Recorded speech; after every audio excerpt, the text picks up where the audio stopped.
Hello students, today's topic is wave form synthesis. मैंने आपको बताया था कि जो सेकंड पार्ट है आपके लैप्लास ट्रांसफॉर्म वाले यूनिट का, वो है वेव फॉर्म सिंथेसिस। क्या होता है वेव फॉर्म सिंथेसिस का मतलब? It simply means conversion of wave form into equation. कोई वेव फॉर्म दिया है, उससे हमको इक्वेशन अगर फ्रेम करना है तो उसी को हम क्या बोलते हैं? वेव फॉर्म सिंथेसिस बोलते हैं। ठीक है। वेव फॉर्म जो है वो दो तरीके के बेसिकली, वेव फॉर्म के बहुत सारे टाइप्स हैं, अलग अलग कैटेगरी के हिसाब से हम उसको अलग अलग टाइप्स में डिवाइड करते हैं। बट यहाँ आपके समझने के लिए बेसिकली मैंने उसको दो कैटेगरी में रखा है, एक तो कंटिन्यूअस वेव फॉर्म और एक डिसकंटिन्यूअस, जिसको हम अपीरियोडिक भी बोलते हैं।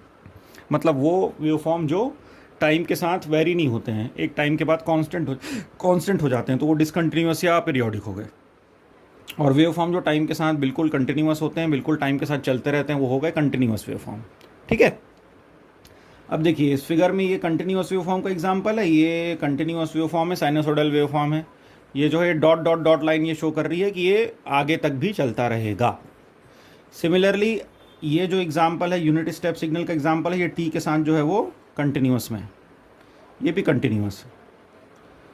ठीक है। लेकिन अगर मैं डिसकंटिन्यूअस या अपीरियोडिक वेव फॉर्म की बात करता हूं तो उसमें आप देखिए कि ये जो है वो किस तरीके का वेव फॉर्म हो गया।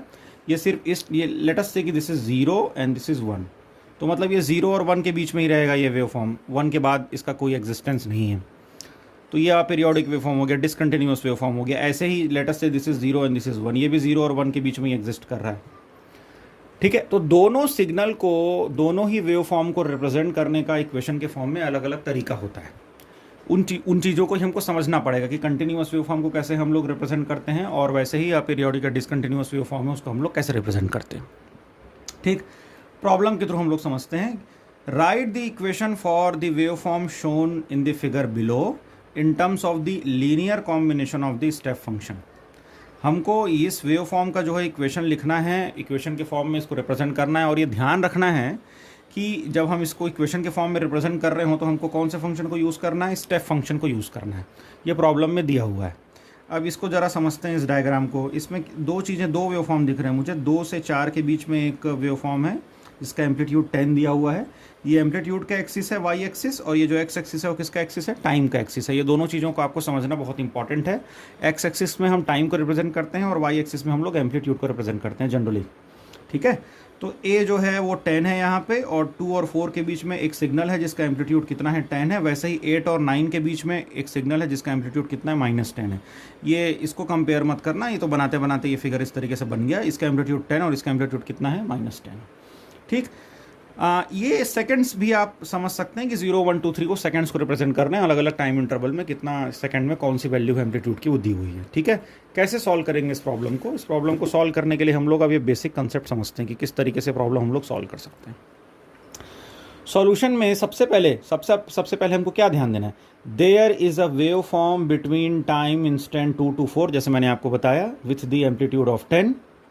इसको हम लोग क्या कर देते हैं? 2 पार्ट में ब्रेक कर देते हैं। पहला पार्ट 2 से 3 के बीच में, और दूसरा पार्ट 3 से 4 के बीच में। टोटल वेव फॉर्म कहाँ से कहाँ तक है? 2 से 4 तक। मैंने उसको 2 पार्ट में बना दिया है। पार्ट ए को मैं बोल रहा हूँ 2 से 3 के बीच में है, और पार्ट बी को मैं बोल रहा हूँ कि वो 3 से 4 के बीच में। ठीक है। 2 से 3 के बीच में भी एम्पलीट्यूड 10 है, 3 से 4 के बीच में भी एम्पलीट्यूड 10 है, इसलिए मैं इसको आसानी से मैंने ब्रेक कर दिया और इसको अलग अलग तरीके से लिख दिया। अब ऐसा नहीं है कि एम्पलीट्यूड बदलेगा तो आप ब्रेक नहीं कर पाओगे, और नेक्स्ट एग्जाम्पल में मैं बताऊँगा कि एम्पलीट्यूड अलग है तो भी हम ब्रेक कर पाएंगे। तो 2 से 3 के बीच में 10, 3 से 4 के बीच में 10। अब 2 से 3 के बीच में मुझे इस वेव फॉर्म का क्या लिखना है? इक्वेशन लिखना है। कैसे बना होगा ये वेव फॉर्म? इस वेव फॉर्म को समझना जरूरी है, हमको स्टेप फंक्शन को समझना जरूरी है। एट टाइम इंस्टेंट 2 मेरा जो टाइम है, जो यूनिट स्टेप फंक्शन है वो शिफ्ट हो गया। यूनिट स्टेप फंक्शन कहाँ से चालू होता है? t = 0 से, यहाँ से चालू होता है। लेकिन मुझे अगर t = 2 पे बनाना है तो मुझे क्या करना पड़ेगा? उसको टाइम को शिफ्ट करना पड़ेगा। तो मैंने टाइम को शिफ्ट कर दिया और इस तरीके से अपने स्टेप फंक्शन को ड्रॉ कर दिया। ठीक है। इसी टाइम शिफ्टिंग को मैं क्या लिखूंगा? इसी टाइम शिफ्टिंग को लिखूंगा मैं ut-2। मैंने आपको बताया है कि t-2 को हमको ग्रेटर देन इक्वल टू 0 से कंपेयर कराना, तो t ग्रेटर देन 2 पे मेरा ये सिग्नल एग्जिस्ट करेगा। Is it not? वैसे ही 3 पे, t ग्रेटर देन 3 पे ये हो जाएगा ut-3, मतलब t greater than equal to 3 पे मेरा ये सिग्नल एग्जिस्ट करेगा। अब मुझे 2 से 3 के बीच का सिग्नल चाहिए। ये एग्जांपल मैंने आपको शुरू वाली क्लास में भी लैप्लास ट्रांसफॉर्म के में बताया है। तो 2 से 3 के बीच में अगर मुझे सिग्नल चाहिए तो मुझे इस सिग्नल से सिग्नल को माइनस करना पड़ेगा, तो मुझे क्या मिल गया, 3 और 4 के बीच में ये सिग्नल इस तरीके से, ये इसको इससे माइनस कर देंगे, इसको इससे जैसे ही माइनस किया तो देखो क्या है लिखा हमने सिग्नल, सॉरी इस तरफ नहीं जाइए, इस तरफ ही रहिए। 10, ये 10 तो एम्पलीट्यूड है, एम्पलीट्यूड कॉमन है, 10 तो दोनों का एम्पलीट्यूड हुआ, 2 के केस में भी 3 के केस में भी, तो 10 तो कॉमन हो गया, ut minus 2 minus ut minus 3। इसमें इस सिग्नल में इस सिग्नल को इस सिग्नल से ये भी शिफ्टिंग हो गई, आपको ये कॉमन एरिया चाहिए, ये बीच का एरिया ये चाहिए ये, तो ये जब आपको चाहिए तो आपको इस सिग्नल माइनस दिस सिग्नल करना पड़ेगा, तो आपको मिल जाएगा इस तरीके का इक्वेशन। और यही मेरा जो इक्वेशन है वो क्या है, इस पर्टिकुलर वेव फॉर्म का इक्वेशन है। Similarly I can write the equation for this wave form, ये 3 और ये 4, और ये मुझे अगेन ये कॉमन एरिया चाहिए, तो इसमें इसको माइनस कर दूंगा, ut minus 3 minus ut minus 4, तो मुझे ये मिल जाएगा। अब अगर मैं इस पूरे सीक्वेंस का मतलब 2 से लेकर के 4 का अगर मैं लिखना चाहूँ तो मुझे इन दोनों इक्वेशन को क्या करना पड़ेगा, सम करना पड़ेगा, दोनों को जोड़ना पड़ेगा, तभी तो ओवरऑल इक्वेशन बनेगा। तो यहाँ पे हम लोगों ने उसी को सम किया है, तो ये वाला इक्वेशन हो गया 10 ut माइनस 2 ut माइनस 3 वाला, और ये ut माइनस 3 ut माइनस 4 वाला। एक्सपांड करेंगे, ये बीच का पार्ट कैंसिल हो जाएगा और आपके पास फाइनली ये इक्वेशन आ जाएगा। ठीक है, अब नाउ लुक एट दिस, हमारे पास ये ओरिजिनल सिग्नल था 2 से 4 के बीच में, ये 10 दिया हुआ था, ठीक है, तो मैं 2 पे भी ये सिग्नल बना सकता था और मैं 4 पे भी डायरेक्टली ये सिग्नल ड्रॉ कर सकता था, और ये बीच वाला मेरे को आंसर चाहिए था, ये इक्वेशन चाहिए था मुझे। तो ये एरिया अगर मुझे चाहिए तो मुझे इस सिग्नल में इस सिग्नल को माइनस करना है, तो I can directly write 10 ut minus 2 minus ut minus 4, this 2 equations are same, is it not? So you can directly write like this. Why I have told you about this things, क्योंकि आपको ये basics को समझना जरूरी है। Signal को हम break कर सकते हैं, अलग अलग इक्वेशन बना सकते हैं, कैसे ये सिग्नल से ये कॉमन चीज़ें निकली। आप देखिए ये 2 पे सिग्नल है और ये 4 पे सिग्नल है, तो ये पूरा एरिया कॉमन हो गया 2 से 4 के बीच में, तो सीधे 2 में 4 माइनस कर दो तो आपको ये आंसर मिलेगा, या आप अगर अलग अलग लिखोगे तो भी आंसर आपको यही मिलेगा। तो इन दोनों एरोस को आप देखिए, दोनों एरोस का आंसर सेम ही है, समझ रहे हैं? तो इस तरीके से आप रिप्रेजेंट कर सकते हैं किसी भी सिग्नल को, और उसके आंसर को क्या कर सकते हैं, राइट डाउन कर सकते हैं। अब अभी तक हमने सिर्फ क्या किया है, अपर हाफ की बात की है, जहाँ पे एम्पलीट्यूड कितना है, 10 है। लोअर हाफ में 8 से 9 के बीच में भी एक एम्पलीट्यूड है, ठीक है, वो इस तरीके से रिप्रेजेंट किया हुआ है आपके डायग्राम में। ये है वो पार्ट सी, 8 से 9 के बीच में -10 एम्पलीट्यूड का सिग्नल है। Following the same fundamental we can write the equation as, अब क्योंकि ये माइनस है इसलिए -10 आ गया, यहाँ पे एम्पलीट्यूड जो है वो नेगेटिव हो गया है, ut minus 8 minus ut minus 9। ये माइनस क्यों आता है, कैसे आता है, मैंने आपको पिछले वाले पेज में एक्सप्लेन कर दिया। यहाँ पे माइनस सिर्फ एम्पलीट्यूड के कारण आया। अब आपके पास 2 इक्वेशन आ गए, एक तो ये इक्वेशन हो गया और एक प्रीवियस पेज में हमको ने जो फाइनल इक्वेशन निकाला था वो हो गया। अब अगर आपको फाइनल आंसर लिखना है उस पूरे इक्वेशन का, एक तो अपर हाफ का और एक लोअर हाफ का, तो कैसे लिखेंगे आप, दोनों को आप क्या कर दोगे, सम कर दोगे।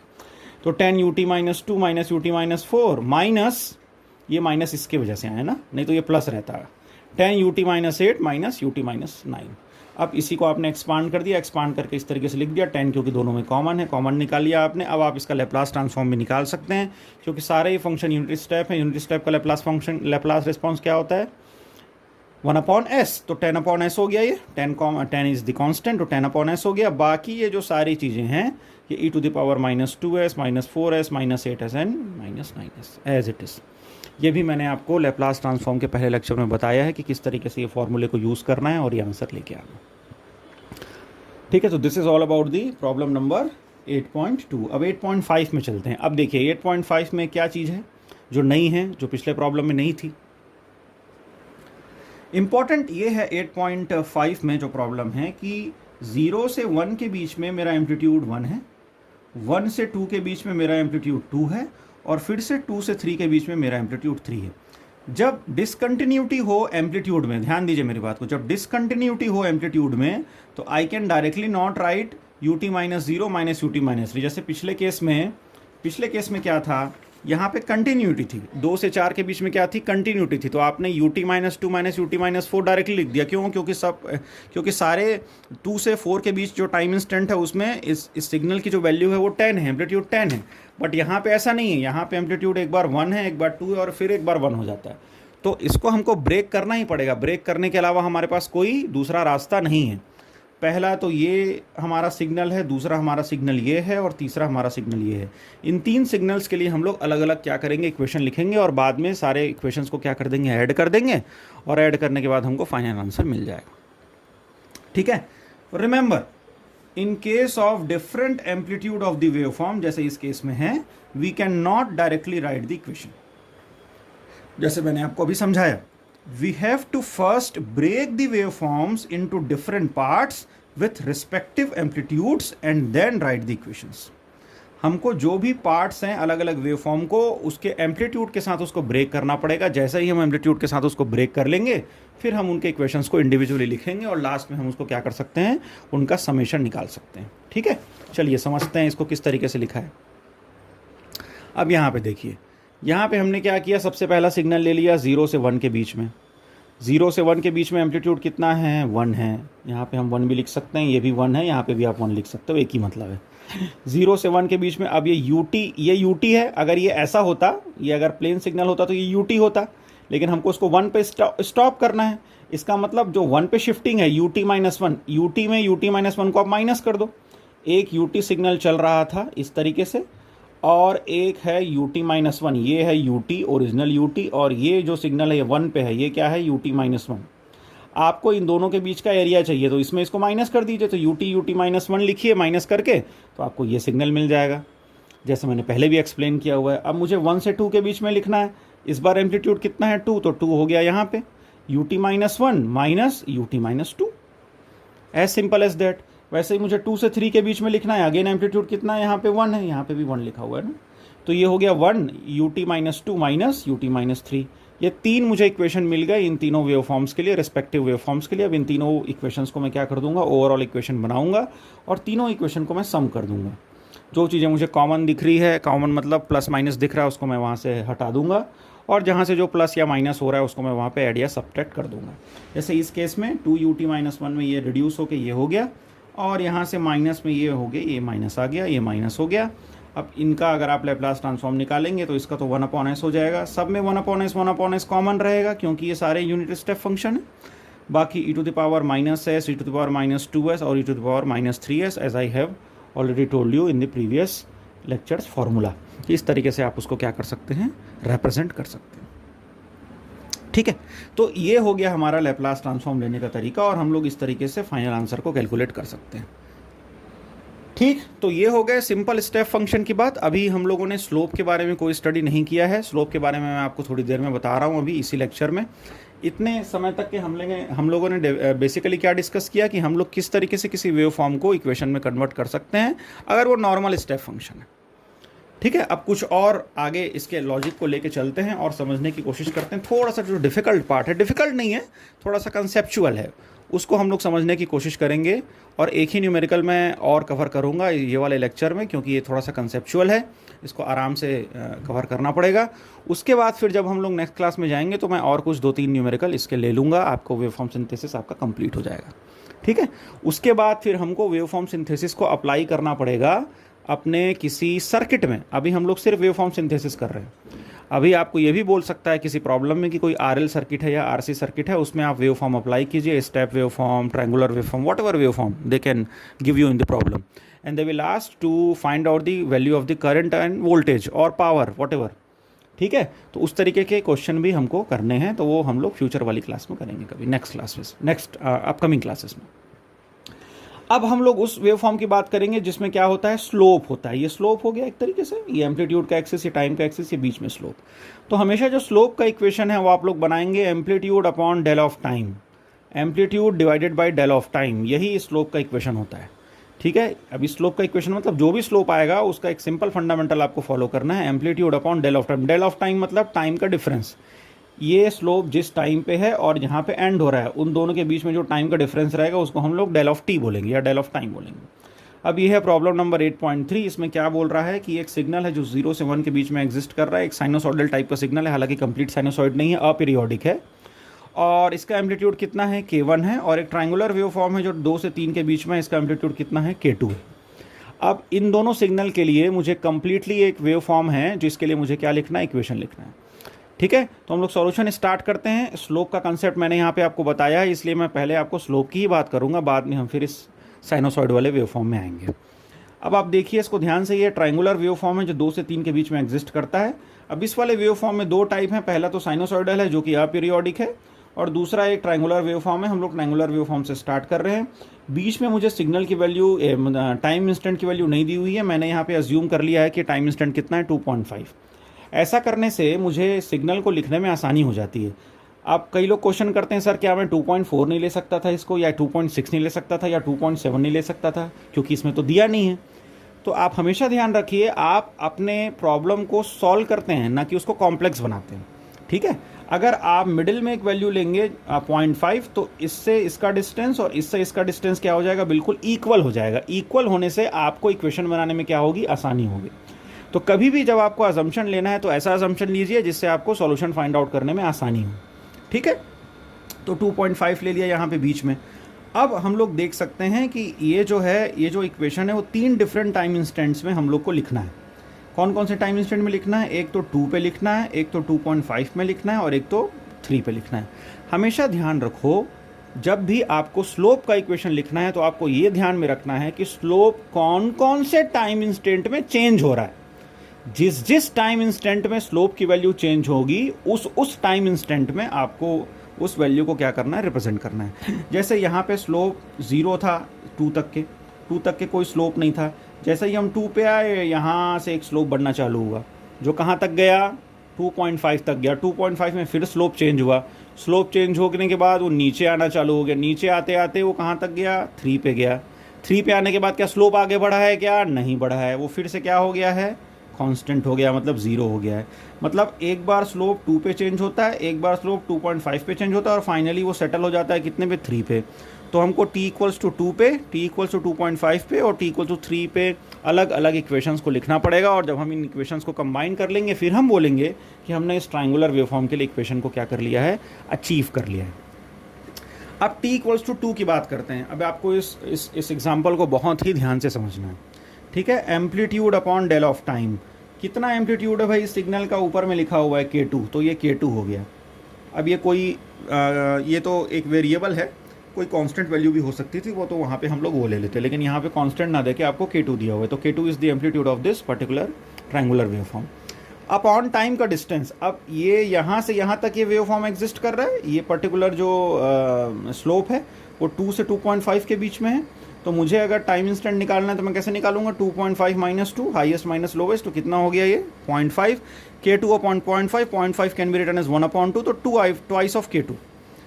इस स्लोप की वैल्यू कितनी आ गई, ट्वाइस ऑफ k2 आ गई। ठीक है, अब हम चलते हैं 2.5 पे। 2.5 पे क्या हो रहा है, केयरफुली ऑब्जर्व द फिगर। इस फिगर को केयरफुली ऑब्जर्व कीजिए। It has 2 important components. क्या है वो, एट 2.5 पे, कब की बात कर रहे हैं हम लोग, 2.5 पे। At t=2.5 previous slope has not only come parallel to the time axis. देखिए, ये स्लोप इस तरीके से जा रहा था, ये स्लोप इस तरीके से बढ़ रहा था। हमने स्लोप को क्या किया, पहले टाइम एक्सिस के पैरेलल लाया। कोई भी स्लोप यहाँ से यहाँ तुरंत बेंड नहीं होता है, पहले उसको टाइम एक्सिस के क्या लाना पड़ता है, पैरेलल लाना पड़ता है। पैरेलल लाने के बाद आप उसको क्या करोगे, नीचे की डायरेक्शन में बेंड करोगे। तो ये स्लोप इस तरीके से बढ़ रहा था, उसको आपने नलीफाई किया, और नलीफाई करने के बाद नीचे वाला टाइम जो है वो ट्रेवल किया, और नीचे वाले स्लोप को क्या किया आपने, अचीव किया। ठीक है, तो not only it has come to the parallel to the time axis, but also it has the negative slope. एक नेगेटिव स्लोप है जो कब तक है, टाइम इंस्टेंट 3 तक है। तो ये वाले टाइम पे t=2.5 पे जो स्लोप इस तरीके से आगे बढ़ रहा था, उसको हमने सबसे पहले पैरेलल लाया टाइम एक्सिस के। अब ये देखो, दोनों पैरेलल हो गए एक दूसरे के। अब now you can change the direction. आप इसको इस डायरेक्शन में, इस डायरेक्शन में, इस डायरेक्शन में, किसी भी डायरेक्शन में ले जा सकते हैं। अब इस डायरेक्शन में बढ़ रहा है ये, तो इस डायरेक्शन में जब बढ़ रहा है तो हमको देखना है कि स्लोप की वैल्यू नेगेटिव है या पॉजिटिव है। नेगेटिव हो रही है, ऑब्वियसली जब आप इसको पॉजिटिव लोगे तो ये वाला पार्ट क्या हो जाएगा, नेगेटिव हो जाएगा। और अगेन डिस्टेंस सेम है दोनों के बीच में, इसके बीच में भी 0.5 है, इसके बीच में भी 0.5 है, तो स्लोप की वैल्यू भी क्या रहने वाली है, सेम रहने वाली है। अगर मैं इसको 2k2 लिख रहा हूँ इस स्लोप को, तो इस स्लोप को क्या लिखूंगा, -2k2। तो आइडियली मेरा आंसर क्या आना चाहिए इस स्लोप का, -2k2। बट क्या वो आंसर होगा सही, नहीं होगा। क्यों नहीं होगा, वो इसलिए नहीं होगा क्योंकि हम एक पॉजिटिव स्लोप के साथ आगे बढ़ रहे थे जिसकी वैल्यू कितनी थी, 2k2।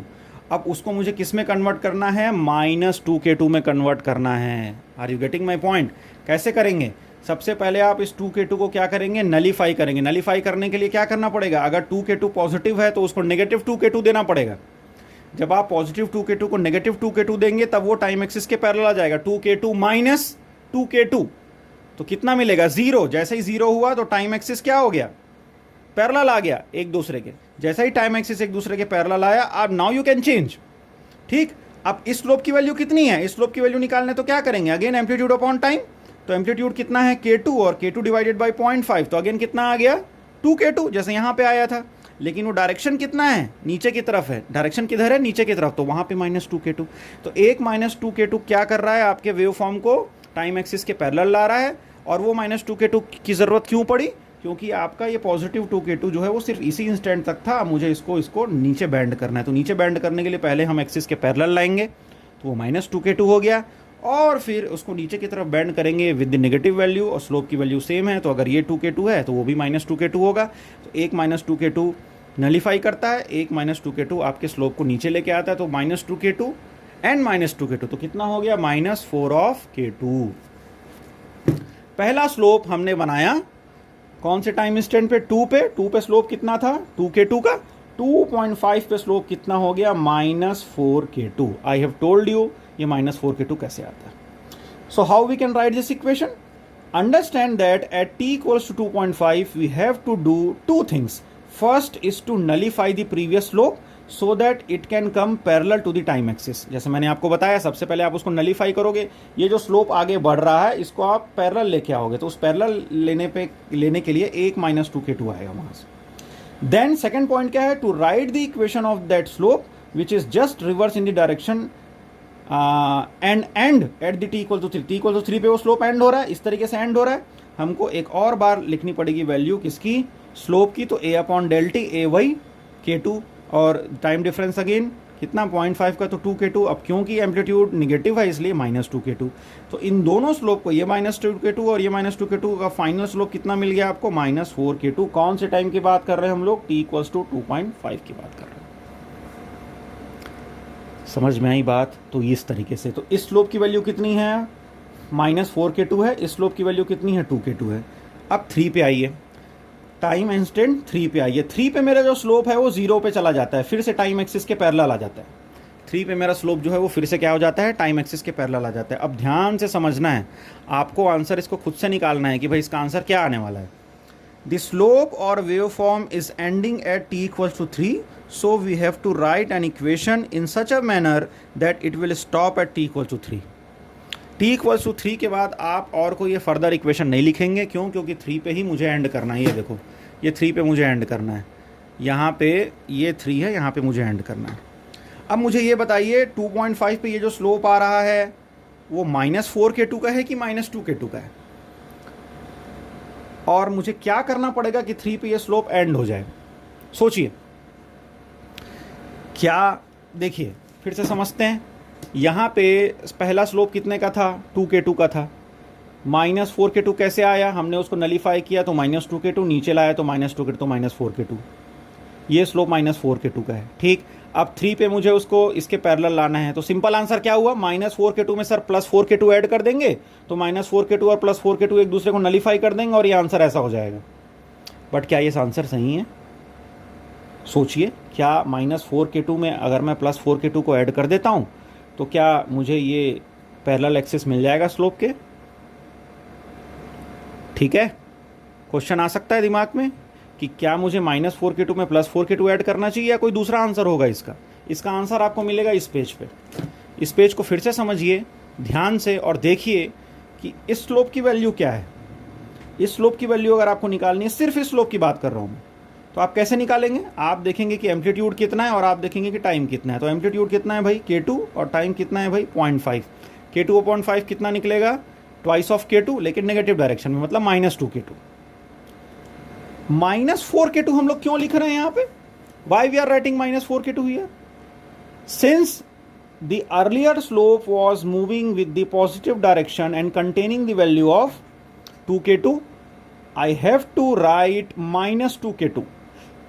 how I can write minus 2k2? I have to convert this 2k2 into minus 2k2 because this slope and this slope is same. This is 2k2 slope, this is minus 2k2 slope.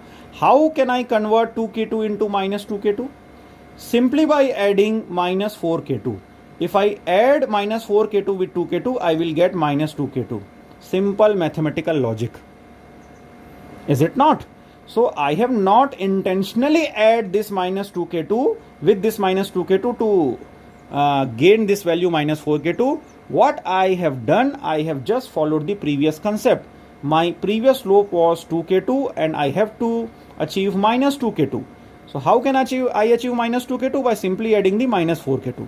But this slope is of minus 2k2. This additional 2k2 is come from the formula of या from the concept of parallel axes. ठीक है, और यहीं पे student जो है वो थोड़े कंफ्यूज होते हैं और यहीं पे उनको जो है प्रॉब्लम होती है. बट आप इन प्रॉब्लम को अवॉइड कर सकते हैं. सिंपली ये कंसेप्ट फॉलो कीजिए कि जो प्रीवियस जो नलीफाई करने के लिए जो हम लोगों ने वैल्यू ली है उसको आगे कैरी नहीं करना है. ये नलीफाई करने के लिए माइनस 2k2 आया, या आप इस तरीके से इसको मैथमेटिकली समझ लीजिए कि मुझे अगर 2k2 को माइनस 2k2 बनाना है भाई तो मुझे माइनस 4k2 ऐड करना है तो माइनस 2k2 मिलेगा. क्यों? क्योंकि मुझे पता है कि स्लोप की वैल्यू माइनस 2k2 है. Is it not? तो नीचे जो स्लोप आ रहा है, ये जो स्लोप आ रहा है, दिस स्लोप, ये स्लोप की वैल्यू तो माइनस 2k2 है और इस स्लोप की वैल्यू कितनी है? 2k2 है. ये मुझे पता चल गया. अब जैसे ही ये चीज हुई, मुझे क्या करना है, अब इस स्लोप को यहां पे एंड करना है 3 पे. तो ये स्लोप कितने का है? Minus 2k2. तो मैं क्या लिखूंगा? Plus 2k2 only. जैसे ही माइनस 2k2 में प्लस 2k2 लिखूंगा, ये फिर से क्या हो जाएगा? 0 हो जाएगा. एम्पलीट्यूड विल बिकम 0 और स्लोप जो है वहाँ पे क्या हो जाएगा? एंड हो जाएगा. आ रही बात समझ में? सी, इसमें इंपॉर्टेंट कंसेप्ट क्या था? इसमें इंपॉर्टेंट कंसेप्ट ये था कि स्लोप कैसे लेना है और स्लोप लेने के बाद उसको इक्वेशन के फॉर्म में रिप्रेजेंट कैसे करना है वो तो मैं भी बताऊँगा आपको. बट ये स्लोप ही लोगों को समझ में नहीं आता है. अब यहाँ पे जो स्लोप होगा वो पॉजिटिव डायरेक्शन में होगा और उसकी वैल्यू कितनी होगी? 2k2. क्यों पॉजिटिव डायरेक्शन में? क्योंकि उसको इस माइनस को क्या करना पड़ेगा? नलीफाई करना पड़ेगा. बहुत लोग अभी भी कंफ्यूज होंगे और बोलेंगे कि सर ये माइनस 4k2 को नलीफाई करने के लिए हम लोगों ने यहाँ पे प्लस 4k2 क्यों नहीं लिखा? वो इसलिए नहीं लिखा क्योंकि मुझे इस सिग्नल को देखना है, मुझे नलीफाई करते समय क्या हुआ है उसको नहीं देखना है. मैंने 2k2 को यहाँ पे माइनस करके माइनस 2k2 करके 0 पे ले आया. 0 के बाद अगर मुझे नीचे जाना है तो मुझे कितना स्लोप लेना है? माइनस 2k2 ही लेना है. तो ये स्लोप माइनस 2k2 है, उसको नलीफाई करने के लिए प्लस 2k2 ही लगेगा. प्रीवियस वाली वैल्यू को कैरी नहीं करोगे. ठीक है, नेक्स्ट और एग्जाम्पल जब आप समझोगे ना तो और मेरी बात समझ में आ जाएगी. ठीक, कोई भी कन्फ्यूजन हो तो यू कैन आस्क. वैसे मैंने डिटेल में अपनी तरीके से समझाने की कोशिश की है पूरी तरीके से. तो ये हो गया प्लस 2k2. तो 3 स्लोप मिले मुझे. पहला स्लोप मिला प्लस 2k2, दूसरा स्लोप मिला मुझे माइनस 4k2 और तीसरा स्लोप मिला मुझे 2k2. सारे के सारे रैम सिग्नल हैं. रैम सिग्नल के फॉर्म में हम इक्वेशन लिखेंगे. तो किस तरीके से इस इक्वेशन को लिखोगे? सबसे पहले हम लोग लिखते हैं amplitude 2k2, time equals to 2 की बात चल रही है. हमेशा टाइम 0 से स्टार्ट होता है. आपने टाइम को शिफ्ट कर दिया है 2 पे. आर मतलब रैम सिग्नल होता है और मैं लिखूंगा t-2. ये t-2 क्योंकि मैंने टाइम को शिफ्ट किया है. आर मतलब रैम, क्योंकि मैं स्लोप के लिए लिख रहा हूँ. स्टेप फंक्शन में मैंने नहीं लिख सकता इसको. ठीक है, क्योंकि ये स्लोप है. स्लोप मतलब रैम्प वाली वैल्यू आएगी. तो ये आर मतलब रैम्प सिग्नल, t-2 मतलब आपने टाइम को 2 पे शिफ्ट किया है इसलिए t-2 और 2k2 तो एम्पलीट्यूड है. नेक्स्ट एम्पलीट्यूड क्या मिल रहा है मुझे? Minus 4k2. तो minus 4k2 is my next amplitude. कौन से टाइम पे है? t इक्वल्स टू 2.5 पे. अगेन ये सिग्नल r है और t-2.5 है. नेक्स्ट है मेरे पास प्लस 2k2. तो ये हो गया प्लस 2k2 और ये अगेन रैम्प सिग्नल है और t माइनस कौन से पे इंस्टेंट पे है? 3 पे. तो इस तरीके से मेरे पास वैल्यू आ जाती है इस ओवरऑल सिग्नल की. ये जो सिग्नल हम लोगों ने बनाया है, ये डायग्राम में ये जो सिग्नल है उसकी वैल्यू कितनी है? t इक्वल्स टू, ये हो गया उसकी वैल्यू. t बोल रहा हूँ, एम्पलीट्यूड या कहना चाहिए wave form equals to 2k2 r t-2. अब आप इसका क्या निकाल सकते हैं? Laplace transform. अगर आपके एग्जाम में बोलेगा तो. अगर नहीं बोलेगा तो ज़बरदस्ती लैप्लास ट्रांसफॉर्म नहीं निकालना है. ये भी मैं बता रहा हूँ. ठीक है, अब एक चीज़ बच गई. क्या चीज़ बच गई भाई? ये साइनोसॉइडल इक्वेशन. इसको भी समझ लेते हैं कि किस तरीके से उसका वेव फॉर्म बनेगा. ठीक है, चलिए इस वेव फॉर्म को समझ लेते हैं. और इस वेव फॉर्म को समझ के आप ये देखिए 0 से 1 के बीच में ये सिग्नल एग्जिस्ट करता है जिसको k1 है वैल्यू और ये t है. कैसे लिखेंगे इस सिग्नल का इक्वेशन? सोचिए ज़रा, इस सिग्नल का इक्वेशन हम लोग कैसे लिख सकते हैं? क्या करें कि इस सिग्नल का इक्वेशन आपको मिल जाए? ठीक ठीक है, इसको समझने के लिए एक ट्रिक है जिसको आपको ध्यान से समझना है। ये देखिए, ये मेरा साइनोसॉइडल सिग्नल है, ये पीरियोडिक हो गया, पीरियोडिक हो गया मतलब कंटिन्यूस हो गया। ठीक है, ये हो गया K1, सबका एम्पलीट्यूड K1 है, सबका एम्पलीट्यूड कितना K1, और ये आगे तक जा रहा है टाइम t तक। ये 0 पाई 2 पाई ऐसा हमने सिग्नल को बना लिया है, ये A है। मैं इस सिग्नल को क्या लिख सकता हूँ, K1 एम्पलीट्यूड के साथ sign pi of t। Can I right this like this, लिख सकता हूँ। मुझे क्या चाहिए, सिर्फ 0 से 1 के बीच में, इसको 1 2 ही ले लेते हैं, आपको कन्फ्यूजन नहीं होना चाहिए। 0 से 1 के बीच में मुझे ये सिग्नल चाहिए, सिर्फ ये सिग्नल चाहिए। क्या करना पड़ेगा मुझे, मैं सिंपली क्या करूँगा, बहुत ही सिंपल सी ट्रिक है। मैं सिंपली इस पर्टिकुलर सिग्नल को एक बार शिफ्ट कर दूंगा t = 1 पे। ये हो गई शिफ्टिंग। अगेन ये t एक्सिस चलता रहेगा, है ना। मैंने शिफ्ट किया, 0 से हम कहाँ पे आ गए हैं, 1 पे आ गए हैं। ये 0, ये A और ये 2 3 तो वैसे ही चलता रहेगा। अब आप इन दोनों सिग्नल को, अब ये सिग्नल क्या हो गया, K1 साइन पाई t - 1, क्योंकि मैंने शिफ्ट किया टाइम को 1 से। अब आप इन दोनों सिग्नल को ज़रा देखिए ध्यान से, दोनों के बीच में कौन सा एरिया कॉमन है, आपको क्या चाहिए, मतलब आपको क्या चाहिए, ये चाहिए कॉमन, इन द सेंस आपको सिर्फ ये चाहिए 0 से 1 के बीच में वैल्यू। ठीक है, क्या करेंगे हम लोग ऐसा करने के लिए, क्या करेंगे, इसमें इसको ऐड कर देंगे। ज़रा ऐड करके देखिए, ये एम्पलीट्यूड K1 है, यहाँ पे एम्पलीट्यूड 0 है। ठीक है, तो फाइनल आंसर किस तरीके से आएगा ज़रा देखते हैं। ये हो गया एम्पलीट्यूड, ये K1 एम्पलीट्यूड, ये तो 0 है, तो 0 के साथ ये ऐड हो गया, ये 0 ये A, ये प्लस है, ये माइनस है, ये प्लस है, ये प्लस है, ये माइनस है, ये माइनस है, ये प्लस है, एंड सो ऑन। तो minus plus plus minus minus plus एक दूसरे को क्या कर देंगे, कैंसल आउट कर देंगे। और कैंसल आउट करने के कारण यहाँ पे आपके पास कोई सिग्नल की वैल्यू नहीं बचेगी, और ये सिग्नल बिल्कुल इस तरीके से हो जाएगा, है कि नहीं। ठीक है, तो how you can write the equation, then you can write the equation like this, K1 sine pi of t minus K1 sine pi, sorry plus, हमने ऐड किया दोनों को, हमने दोनों को क्या किया, ऐड किया, तभी ये कैंसिल आउट हुए हैं, इसलिए प्लस साइन पाई t - 1, इन दोनों को ऐड किया तो मुझे ये वाले सिग्नल की वैल्यू मिल गई। ठीक है, क्या समझ में आया हमको इस प्रॉब्लम से हमको ये समझ में आया कि हमको ये नहीं देखना है कि कौन सा मेथड हम अप्लाई करके आंसर निकालेंगे, हमको ये देखना है कि हम जो मेथड अप्लाई कर रहे हैं उससे हमारा आंसर जो है वो करेक्ट आ रहा है या नहीं आ रहा है। अगर नहीं आ रहा है तो हम लोग क्या करेंगे, मेथड को चेंज कर लेंगे। ठीक है, तो this is all about the today's lecture. आज के लेक्चर में हमने स्लोप के बारे में समझा, सिंपल स्टेप फंक्शन के बारे में समझा, वेव फॉर्म सिंथेसिस के बेसिक्स को स्टडी किया और देखा कि हम किस तरीके से सिग्नल को लिख सकते हैं। अब इसका फाइनल आंसर आप कैसे लिखेंगे, फाइनल क्वेश्चन क्या था हमारे पास, ये दोनों क्वेश्चन थे। इसका मतलब ये जो आंसर आया है इस ट्रायंगुलर वेव फॉर्म के लिए, ये प्लस ये, इन दोनों को क्या करना पड़ेगा, ऐड करना पड़ेगा। दोनों को ऐड करके या फाइनल आंसर बनाएंगे अपने एग्जाम में, अलग अलग नहीं। ये सिर्फ इस सिग्नल के लिए है और ये जो आंसर हम लोगों ने निकाला है प्रीवियस पेज पे वो इस सिग्नल के लिए है। दोनों को ऐड करेंगे तो आपको फाइनल वेव फॉर्म मिल जाएगा। ठीक, ये आपके लिए होमवर्क है, नेक्स्ट क्लास में मैं इसको डिस्कस करने वाला हूँ, लेकिन आप ट्राई कीजिए, नोट कर लीजिए इसको अपनी कॉपी में और इसको ट्राई कीजिए कि किस तरीके से आप इसका इस वेव फॉर्म का इक्वेशन लिख सकते हैं। इसमें यहाँ पे ये देखो एम्पलीट्यूड 2 है, यहाँ पे एम्पलीट्यूड -2 है। ठीक, कौन कौन से टाइम इंस्टेंट पे चेंज हो रहा है उसको आप लोग ऑब्जर्व कर लेना। मैंने यहाँ पे लिख के भी दे दिया है कि कौन कौन से टाइम इंस्टेंट पे सिग्नल की वैल्यू चेंज हो रही है। जिस टाइम इंस्टेंट पे सिग्नल की वैल्यू चेंज हो रही है उस टाइम इंस्टेंट पे आपको स्लोप का इक्वेशन लिखना पड़ेगा। ठीक है, तो इस तरीके से आप इसको समझ सकते हैं। 8.7 हम लोग नेक्स्ट क्लास में डिस्कस करेंगे। इंपॉर्टेंट प्रॉब्लम है, कंसेप्चुअल है। अभी मैंने जो भी 3 प्रॉब्लम डिस्कस की वो भी कंसेप्चुअल ही हैं, क्योंकि आपके लिए आपने इस तरीके का प्रॉब्लम पहली बार समझा है। ठीक है, तो इसको ध्यान से समझिए, कोई डाउट होगा तो आप लोग पूछ लेना। ठीक है, नेक्स्ट क्लास में हम लोग डिस्कस करते हैं प्रॉब्लम नंबर 8.7। कोशिश कीजिए अपने घर में इसको सॉल्व करने की। ठीक है, थैंक यू फॉर वॉचिंग।